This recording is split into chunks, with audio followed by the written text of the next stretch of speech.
So Jack, I had a couple of things that I thought might be interesting for us to cover. I'd spent a little bit of time, obviously, thinking back when we connected originally, and then some things that stand out when I look at what people kind of write about and share on LinkedIn is usually a good way to triangulate what's interesting or important to them. Sure. And there were a couple of those things that stood out to me. And if it's cool with you, I just want to kind of navigate through some of those things kind of organically as the foundation for what we want to talk about. I'll give you kind of a clue you in right now to what those are, and then I'll probably just kind of throw one out as the best place for us to start. There was something you had said about bosses typically earning their role by being top producers. I thought that was an interesting concept because that is the trajectory. It's like, I'll do great in this job, so I get the next one. I'll do great in this job, so I get the next one. But there's no real structure in terms of how to be the best version of that next tier. You just kind of keep performing, but there isn't much in terms of structure, guidance, or support to be a leader. It's a completely different responsibility than just being an individual contributor. So that was one. I thought the 4 pillars of Infinite CXO were interesting: alignment, strategy, people, execution, and maybe your point of view on like why those are important. Sure. And they'll unpack each of those a little bit. There was one detail you had, which is how a bad sales hire, you reposted something and it said something about a bad sales hire can cost approximately $300,000, which is something I harp on all the time, that Sure. especially in our business, people say, oh, well, I'll just hire somebody on my own. It'll be cheaper. It's completely disjointed rationalization. So I maybe want to get your point of view on that. And then the other two were curiosity and your definition of culture. Those are kind of 2 topics that I thought would be interesting to unpack a little bit. So if you're cool, I'll probably just jump into asking you a little bit about that top producer comment. Yeah, absolutely. Right. And those topics are pretty robust, so we could go for a while, but I'm here. I enjoy the time and the opportunity. So let you take it away. Cool. That sounds good. Yeah. The one that stood out to me the most was this idea about bosses earning their position by being top producers. And it struck home for me just because like I look back on my experience at JumpCrew and I said, whatever role I was in, I'm going to try to do the best I possibly can there. And that's always been a driving force for me. But as I earned more and more responsibility, it didn't take long before I realized I have no experience in taking on this role. My first role as a sales manager was with our biggest client at the time, like absolutely our biggest one. Said, hey, you're going to be the sales manager of this account now. I have never managed anybody in my life, let alone been a sales manager, let alone on the biggest account. And that was a terrifying experience for me. So it really resonated. And I think that your point of view on maybe how that trajectory seems to be the status quo, but also how maybe it's a little misaligned with what makes a strong leader would be interesting. I'd love to get your thoughts on that concept. I appreciate the opportunity, and right, it's over a lot of experience with some big companies, and then working with clients in so many different industries that you recognize that for most people that got into that leadership role, and I started using the term bosses specifically because we talk about when you are a boss, you have to wear so many different hats. And for most people, their most comfortable hat is still the hat of producer. But in helping other people develop and become better, those hats should include a leader, a manager, and a coach. And what we recognize as we work with a lot of different companies is that most people that are bosses will tell other people how to do their job based on how they used to do it. And because not everybody thinks the same way or learns the same way, it doesn't always resonate. So then you end up with the challenge of the only people that you're good at leading are the people that are like you. And if that's not working, you'll try to wear that leadership hat, which is to motivate or inspire somebody. But most people that have that boss title, they will wear the manage hat. They're going to manage resources, they're going to manage workflow, they're going to tell you what to do, and it's all about the management component. And most people never really learn how to coach. Right? At our core, we believe that employees would like to be better at what they do, and we believe that bosses would like their employees to be better at what they do. And if those 2 things are true, then why doesn't it happen more naturally? Why don't employees become the best version of themselves? Why don't leaders have that happen comfortably? And that coach hat is, how do I help somebody grow in either mindset, skill set, or process? So how do I naturally help somebody do that? And it's the pivot from being the producer who just knows how to outwork other people. You work hard, you've got the right work ethic, you've got the right process for yourself, but how do you translate that to somebody else? And we hear about servant leadership and humility and some of those core components. And for most people, when they're a new boss, they feel like they've got to prove to everybody else they know what they're doing. They've got to show everybody how to do it instead of, can I learn from you? So, based on your experience and your current role, what do you need to get better at your job? What do you think would be the opportunity for us to improve? How would a better process help you? Or is it a mindset that you need to learn a different way to go forward?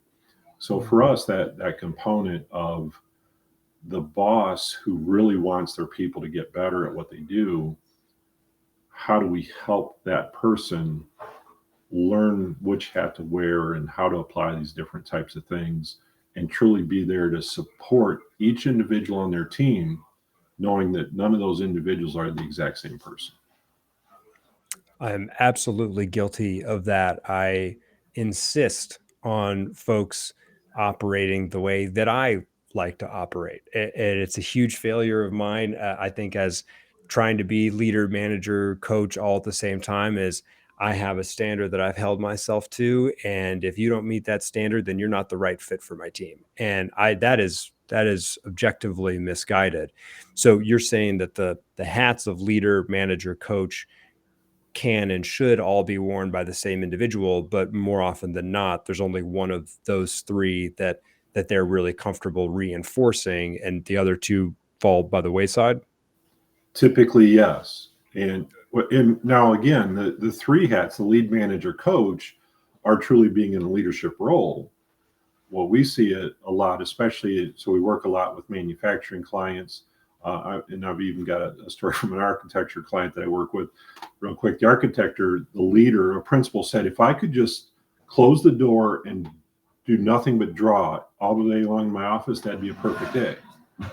Right? That's not a lead manager coach hat. That's the producer hat. So for most people who've developed as a boss, their most comfortable hat is actually still the producer or performer hat. Now, of the other three, the manage hat is the one that they default to because it's just get stuff done is all they kind of fall back on. And as a result of it, one-to-ones become very tactical. What are you doing? What are you going to do? Go get it done. They don't apply the coach hat, or they don't recognize when a barrier is there. Can I lead and motivate and inspire somebody to want to do something better? Do you find that all three of those elements are necessary for each individual that you support, that reports to you, or do you just have to flex one slightly more than the other, slightly more than the other, to really tailor your communication based on the individual that you're working with? Everybody responds Mhm. differently to different types of leadership, different types of empowerment. Some folks love being ICs. They want to come in, do the best at their job, and have no um, aspirations of growth. And that is perfectly fine. In fact, I think that's great. And I wish that that was a little bit more common. It seems like maybe it's an American thing. It's like, oh, I need the next job. I need the next job. And I always hear that when people say, looking for room for growth. Really what they're saying is, I want a bigger paycheck. And so there's some people that don't necessarily want that career trajectory. So are you finding that through this um, trinity of different elements that you see being effective, is it about getting all of them aligned equally with each individual, or just being very conscious of how to flex one more than the other based on the person you're working with? Awesome question. You actually blended two core components of how we engage with the partners that we work with.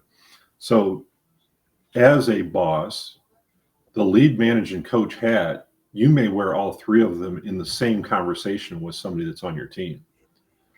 And part of the vision of, I've got to take off my manage hat and I've got to put on the lead hat to help somebody become inspired or motivated to do something a little bit better than what they are right now, might be a very short period of time depending on the individual. For others, as you're saying, you have to do that for a longer period of time. You've got to try to do more to lead or inspire somebody. And as soon as that happens, and now you might flip to the coach hat where they are motivated, they want to get better. You're hearing them say, well, I really wish we could do this, because if we did this, then it would improve this, this, and this. Okay, fantastic. So now I'm in coach mode. And again, is it primarily mindset, skill set, or process? The interesting thing there is, for most companies, they try to train the skill set. But if you think about it, and I understand exactly what you do, how many people do you hire who really don't have the majority of the skill set? So it's rare that you need to influence skill set. It's actually either mindset or process that's often broken. If somebody has the right mindset and the right skill set and it's still not working, well, they might be using a process that was somebody else's process, but it doesn't fit for them. So now how do you optimize that? And very quickly, I'm going to pivot to this other thing because you talked about it. To oversimplify it, you can scale, you can grade people on their performance level and their desire level. And we call people shooting stars, rock stars, rising stars, and fallen stars. So yes, everybody's a star in their own right. The shooting star is the one that's a high performer that truly does want to continue to grow within what their opportunity is in the organization. Now, unfortunately, a lot of companies don't spend much time with that individual or coaching that individual. They don't recognize that they've got a shooting star. And if you don't recognize a shooting star, where's that person going to end up? Outer space. Someplace else, right? They're going to leave your company because they weren't being recognized for their opportunity. They weren't being challenged for growth. They weren't being coached up. We don't spend a lot of time there. The rock star, I worked with a large organization that had a lot of rock stars. And unfortunately, those people were not looked at it in a great way by many leaders because they're high performers who really didn't aspire to do more. Well, if you had 100 of those, you'd be really happy as a business owner having a bunch of rock stars who are really good at what they do. They don't need a lot of time from the leadership. They know how to execute on it, and they're really happy with their lifestyle and everything else that's going on. So rock stars are extremely valuable to an organization, but most organizations don't actually look at them as necessarily a positive, right? Your rising stars are often newer employees, or they're new in a role, right? You can have a rising star who's a new manager because they're new in that role. They're not performing at the level you'd like them to perform in that role, but they desire to grow and to be much better. Now, your fallen star is the one that's not performing great and they don't have the desire. Unfortunately, in a lot of companies, that's the person that gets most of the attention in leadership. And really, that's the person that you need to coach up or coach out. Now, coach up is always the ideal, as long as they're open to being coached. The coach out, when people hear us say that, I'm not saying that immediately your goal is to just terminate somebody. Often it's, do you have them in a wrong role for who they are? So can you coach them out of a bad situation? Or if they're not performing, they don't desire to perform, you've tried to coach them up, they're not open to coaching, you've tried to coach them into a better opportunity within the organization, and that doesn't work, then coaching them out is best for them as well as the company. And applying this model, we've had a lot of people that we've coached out over time that were very grateful. They were thankful for the fact that you helped them understand that they're trying to do something that's not a fit for them. They're miserable trying to do it. They're stressed. They have anxiety. And there's a whole world of other opportunities out there that they might be able to apply themselves better. And when you are able to do that with people, they're very grateful for somebody actually saying, go ahead and take a look. See if there's something else better for you. And if there is, then hey, we'll support you going in that direction. Yeah, it's you shared something that really resonated with me. I would think it was a repost that you had, and it was some data around the cost of a bad sales hire. And the bad sales hire, I think the number that was quoted was something like can cost you $300,000. And in our business, there is definitely a status quo that building a sales team or hiring a salesperson on your own is quote unquote cheaper, and I'll have more control. And I think at face value, maybe those two things are true. What isn't being seen, the forest behind the trees, is what happens after offer letter is signed. Mhm. Offer letter is signed, individual starts day one. Now, all of these other elements of creating an environment in which that individual can be successful start to rear their ugly head. It's what did their onboarding process look like? Who's the person responsible for outlining their expectations? Are those expectations clear and are they attainable? Because if they're neither of those things, then you've already put this individual out, set up for failure. What type of collateral support do they have for their sales process? How are their activities tracked? Who manages them day to day? So you go on and on and on that list, and you may find that that bad sales hire could be either you selected the wrong individual, or you didn't give the right individual support. You could probably put them in one of those quadrants of the falling Right. star, rock Yep. star, so on and so forth. Um, the cost of that mistake is almost to a certain extent inevitable. If you're a growing organization, you are going to make a bad hire here or there. So from your point of view, is there a point at which with managing up or managing out that it's clear you got to cut your losses? I hate to put it as crassly as that, like Mhm. cut your losses um, in one of those hats, leader, coach, manager. Is there a point at which you can say this clearly isn't working and maybe one of those hats has to take priority? What's your point of view on weighing that I've made a bad sales hire, um, and identifying an action plan to reconcile that? Well, your last statement is something that unfortunately most organizations don't do well. And you just said identify an action plan, right? So when you start off, even some of the commentary that you had early on, Jaron, was right that they have goals and they know what those goals are and they know what the targets. So they understand what their expectations and KPIs are. Unfortunately, there's a lot of organizations don't even have those things in place. So if you don't have those things in place, then how do you recognize when somebody's underperforming?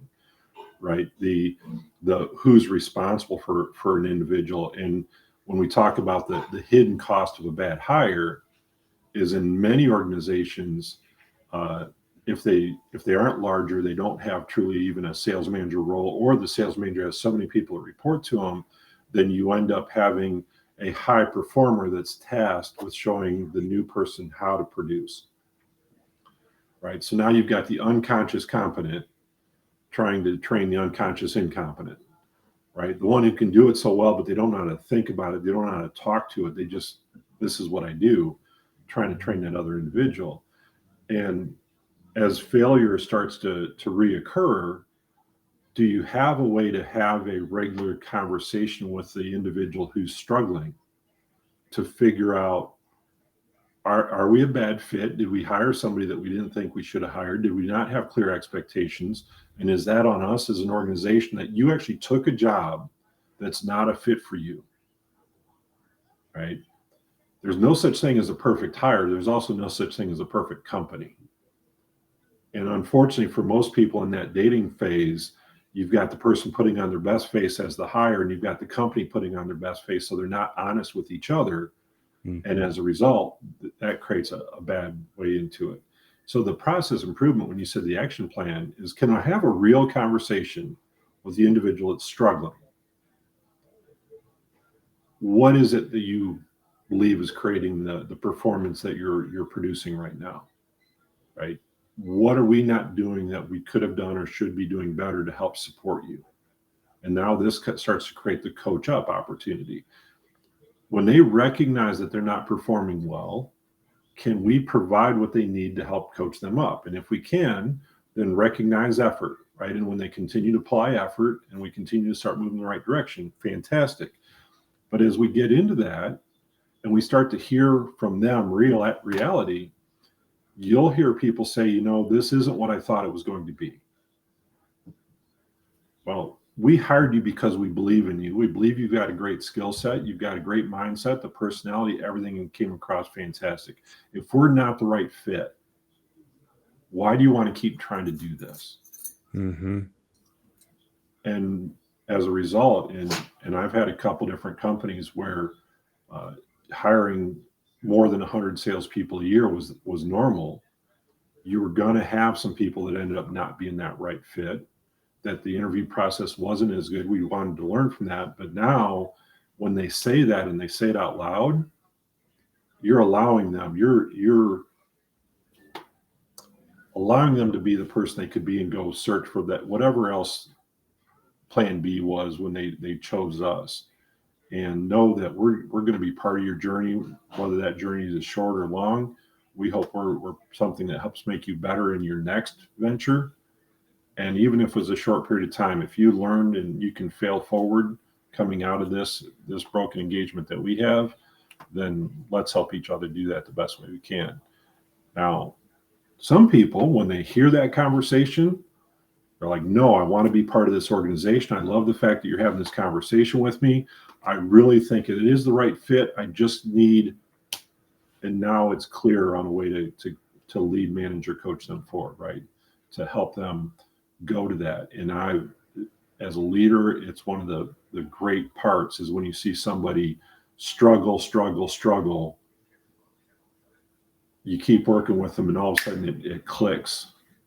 And most of my life has been in a commission world, an independent contractor world, where you've got somebody who's struggling to pay their bills, and then all of a sudden it clicks and it becomes their family, their lifestyle, everything they do is it's beyond what they dreamed of. So having a platform in place that helps that happen is something we're passionate about.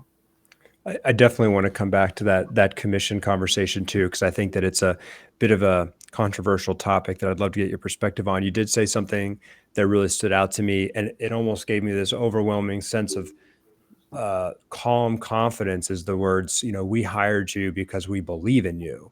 And I feel like that's maybe gotten lost. Generally speaking, is sometimes employees can be seen, and using that word, particular employees can be seen as an asset, as a tool, like people are being hired to fulfill a function. But there's so much to be said through a simple sentence like we hired you because we believe, if you boil it down to the absolute core, that person was hired because you believe they can fulfill the job well.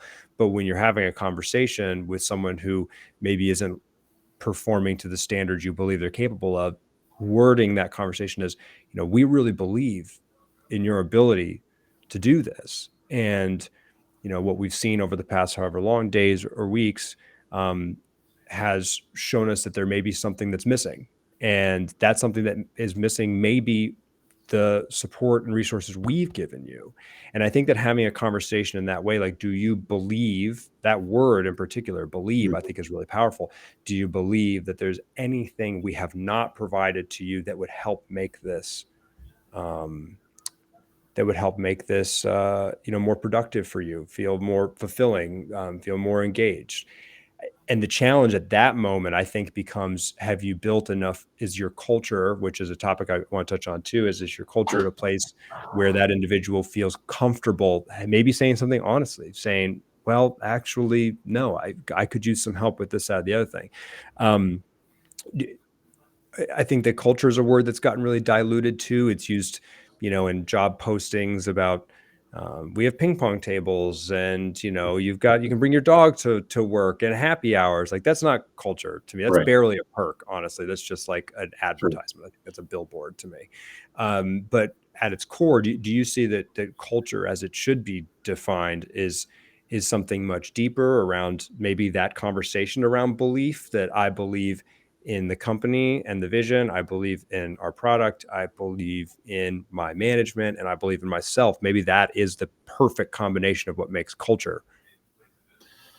Yeah, it's great conversation. I was talking to a gentleman earlier today who's been in this space for more than 30 years and has tremendous amount of experience in Covey and all these different components. And we were talking in his journey. Culture was a component that he sold, and he quit selling it because it's a long sales cycle, and you've got people that think their culture is really good. And one of our clients in the manufacturing space, when we started with our engagement, culture wasn't necessarily on the radar, but early on, right, we talk about coaching the mindset, skill set, process. Well, that's not only for an individual, it's for an organization. So what's the mindset of the organization? And we asked, and it was the CEO, the president, and a couple of directors were in the room, of 7 people in total. And he said, well, our core values are, and he started with integrity. I said, all right, so let me ask you, is that factual or is that aspirational? Hmm. And when his answer got pretty long, it was clear that it was aspirational, right? Integrity as an organization wasn't something they truly lived by. So the culture wasn't there, right? Culture is more holistic. People recognize it regardless. And now culture, it's a barrier to coaching, even if you're in an organization where generally the culture is fantastic.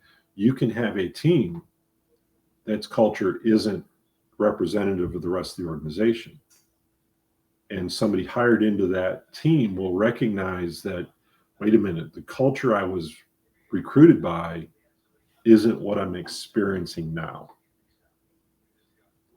And that, when you come back to it, uh, one of my favorite books when it comes to recruiting is The Ideal Team Player by Patrick Lencioni. And he talks about hungry, humble, smart, right? And if I'm recruiting toward those traits and somebody joins our organization and they have those traits in the interview process, then we should be able to have this conversation. And we've got to look at what we're not doing right to begin with. And if it's a broken culture with a team where they're not getting the experience that we think the whole organization's getting, right? When you've got, say, 500 employees or even 100 employees, sometimes you lose connection with the fact that one of your teams isn't aligned. So, yeah, culture, I agree with you wholeheartedly, it's such an important component of what companies do. And we talk about creating a coaching culture where leader to learner, peer to peer, and eventually even learner to leader coaching is natural. And it doesn't become about title or hierarchy, but getting better together becomes natural. People recognize that kind of culture when that's in place. So, yeah, it's more than just words originally they're on a sheet of paper or they're in a binder. They start to be something that the company lives by. And do you think that there is somebody who is ultimately accountable for either the establishment of culture or the reinforcement of culture, the evolution of culture? Is it as simple as saying the founder, the CEO? It starts at the top. They should establish it and reinforce it, or do you find that there's tentacles of that in every department from recruiting to L&D? It seems like as an organization gets bigger and bigger and bigger, it seems like you could start to really lose grip on that being a unified front. So do you feel there's responsibility that lands more so in one person, one team's lap than the other?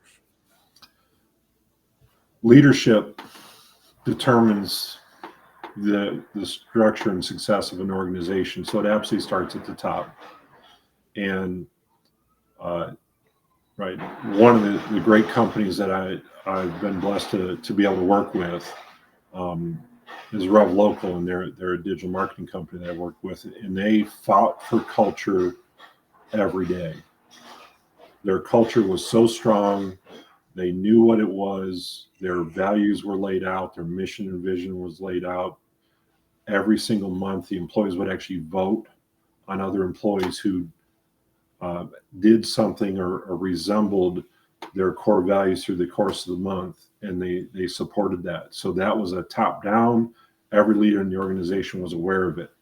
When we go and we support companies that haven't been that disciplined about culture, we'll ask leadership, if you were to look throughout your organization and if you asked all your employees if there was only one team or leader that they could go work for regardless of job duties, is there one that would stand out compared to the others? What do you think most companies recognize in that situation? I think that they recognize that there would be. So a leader has decided that they could influence culture within the organization in a different way than the organization itself, which now that creates a different barrier because you get all these people that go, well, if I had that boss, I'd perform better. Right. Well, if that's the case, then how do you intentionally let the rest of the organization become more like that team? So when you see it, it's clear, and culture is more than we've got a ping pong table or foosball or unlimited breaks, whatever those types of things are. It's, yeah, now I can feel it, I can smell it, I can taste it. I desire to have it. Mm-hmm. The last thing I wanted to ask you about in our last few minutes here is, kind of culture you see at the organizational level, and you have experience in a commission only environment where, I think at face value, commission only roles can feel like the absolute Wild West. It is Mhm. a dog eat dog, you eat what you kill. You don't have any income until you've performed for the organization, which for me personally, I have felt a little bit like an unnecessary risk transference. Organizations that say, well, I'm not willing to take a risk on you, other than wave this flashy, shiny reward for you to then create a benefit for me. I don't know if you have a different experience or perspective on that from having been much closer to it than me, but it's always been a little off-putting of a model from my perspective. But of course, I've wanted to keep an open mind about it, and I've worked commission-only jobs myself, and I didn't work at that job for very long, and I didn't have much buy-in into that organization because why would I? They're not paying me for anything. Well, and now this comes back to balancing, right? What's the reason that somebody takes a role, and is it purely the compensation? And when you're an organization who is hiring somebody that's commission only, unfortunately, a lot of organizations that hire somebody who's commission only, they treat that individual the same way, that they're commission only, right? The difference is if you're bringing somebody in commission only, but you're investing the time, energy, effort, the resources to help that person succeed quickly because you recognize that they're coming in that commission only model, then both the company and the employee or the independent contractor in that example are going to recognize that very quickly, right? So if you're joining an organization in a commission only structure, you need more clarity about what the onboarding process looks like, what's the support, what are the KPIs, what's that ramp up time frame, how long might you go without it. For somebody who has been commission only most of my life, I believe that everybody's on commission, they just don't know it. And the difference between somebody who's commission only and somebody who's not is, and here's another thing that we believe that not all companies who have commission only believe. If I'm bringing you in commission only, then I should not cap what you do. If I'm willing to pay you whatever the percentage is when you perform at this level, then when you get to this level, I'm not going to cap it.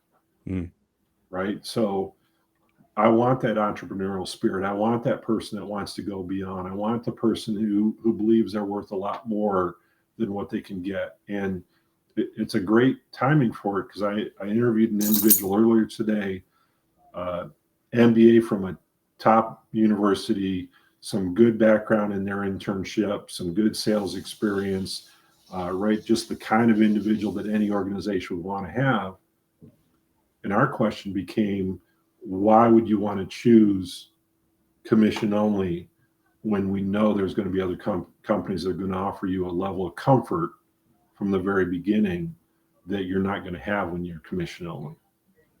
And his response was, I know if I'm living in comfort, I'm probably just doing what I need to do the job. If I'm pursuing this, then that inspired me, it motivates me, and I believe my upside and my long-term learning from that is going to be different. So, yeah, unfortunately, in the insurance industry, only about, I think the number lately is like 8 or 9% of people that start a commission insurance job are going to last a year. Wow. Right. But the flip side of that is the people that last 3 years in the insurance industry typically create a long-term six-figure income and a lifestyle that most other people would like to have. So are you the 10%er that is going to thrive in that, or is that not the right fit for him? And that's what we're Definitely comes down to that balance of the individual's wiring and ambition and objective, and yep. then also the opportunity type and upside. Because oftentimes the companies that will experience that are seeking a commission only or hiring commission only roles are doing so out of a lack of ability to pay a traditional salary. And so that question becomes like, okay, if you're an individual, do you believe in the product at this company and it's very early stage and you want to be on the ground floor and maybe you don't have a ton of liabilities in your personal life, and so that's a good fit for you? Maybe that makes sense. The upside seems like an unknown, whereas maybe in more of a traditional industry with a lot of cachet like insurance, where you've seen decade over decade that is going to be a stable industry and always growing, that upside is there. You just got to get through the grind on the front end of it. So maybe it's just a combination of use case, individual and company, and upside that justifies that commission only mindset. But I'll tell you, at least my experience, when you have salespeople nowadays, finding that balance between comfort and stability versus upside, it is a very kind of tricky double-edged sword. It's like you can only get so much upside if you have the stability, and you can only get so much stability if there's upside. It's a little bit of a trade-off. Yeah, so it's interesting. One of the things that we've done with a couple different companies that either I've worked with over time or now with our current organization is that often as the organization, you want to help that independent contractor develop the right habits. And part of where this coaching model has come from is because I've worked with independent contractors for so long, I can't tell them what they need to do. So I needed to learn how to wear the coaching hat to allow them to understand where their opportunity to get better was, and then be able to apply that, whether it was self-learning or third-party subject matter expert, et cetera. But when you're trying to create habits, could you have a hybrid model where you're creating what we call activity pay for a period of time that diminishes over the course of the first year, the first 6 months, whatever fits for your model? So now somebody who's just starting out can earn enough money to have a standard of living just from the activity they need to do. And when they get paid for that, they can only get paid for it if it's captured within your CRM. So your KPIs are measured, your metrics, you start to see their production level. And now you've got the right information. They're learning the right habits. As time goes on, they get paid less and less for the activity. They get paid more and more for commission. Eventually, after whatever that initial time frame is, they're no longer on activity pay. They're purely on commission. And as a result of that, they still have that long-term opportunity. But in the early stages, because the company is paying an activity pay, they're paying attention to it, they're managing people more, they're leading people more, and they are absolutely applying coaching. And they're identifying, is this the right fit? As opposed to, I hired you as an independent contractor, you're commission only, I'm really not providing much training. You get to use whatever our brand is. It's basically you're part of our franchise, but you didn't pay a franchise fee. And if you make it, great. If you don't make it, well, that's okay. We're going to hire somebody else anyway. That's right. That model you mentioned with the activity, stipend, in a way, that's that mutual skin in the game that I think is the lightning in a bottle that folks are trying to capture. But without some consideration from both sides, it really is just an offset of risk one way or the other. So I like that model. I think that's interesting, and might be more so the standard of where things evolve in the future, as base pays get more expensive and more expensive to hire good talent. But then also there's significantly less upside or career trajectory or upward mobility with organizations. Maybe they aren't hiring or promoting as much. So there might be something there. This is great, Jack. Really, really awesome perspective. You're right. I feel like we could talk about a number of these things for much, much longer. But I think you've given us a really interesting point of view on some of these elements that I think are much more important now, especially as folks have found that balance between remote work and local work, and what growth means for them as an individual versus, just bringing home the bacon, if you will, and trying to make a decent living. So really appreciate it. If anybody wanted to learn more about you or Infinite CXO, where could they find you? Absolutely. They can go to infinitecxo.com. Right. They can schedule a call directly through there. I'm guessing just about anybody that's going to see this is probably on LinkedIn as well. I do a lot of communication through LinkedIn. We work with a lot of referral partners, right? It's the abundance mindset that should exist in our world and the opportunities that are created by companies that are sales based and what they can do together when they find partners like JumpCrew and like what we do. I'm more than happy to have a conversation and see if there's something that we can do for them directly, or if there's somebody within my network that can help point somebody in a better direction than where they're headed right now. So I appreciate the opportunity to be on the journey with you today. Awesome. Thanks, Jack. Really appreciate it.